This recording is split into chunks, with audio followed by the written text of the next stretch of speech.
No city should be handling a national problem of this magnitude and this scale. How the migrant crisis has been playing out here in New York City. We have a number of folks here camping out, waiting for the school to reopen so they could offer services to migrants. Later this week, the mayor will head back to D.C. to address the migrant crisis, of course, on a national level. This comes after last time his trip was cut short after his chief fundraiser's home was raided. About $30-something billion that we can move around. Out of that $30-something billion, $12 billion must go to this crisis.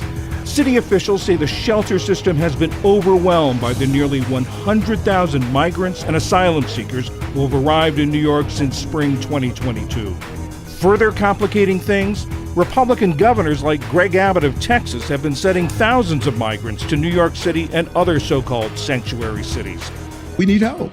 We need help, and it's not going to get any better. We put buses there for cooling systems, but it's just not sustainable. Tough economic reality that is about to start swallowing New York City. Budget cuts that will affect every agency in the biggest city in the country.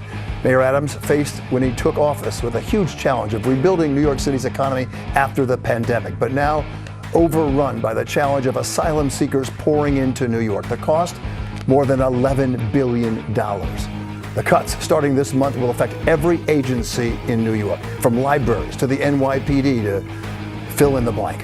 The budget cuts will affect every neighborhood in New York and every agency in the city.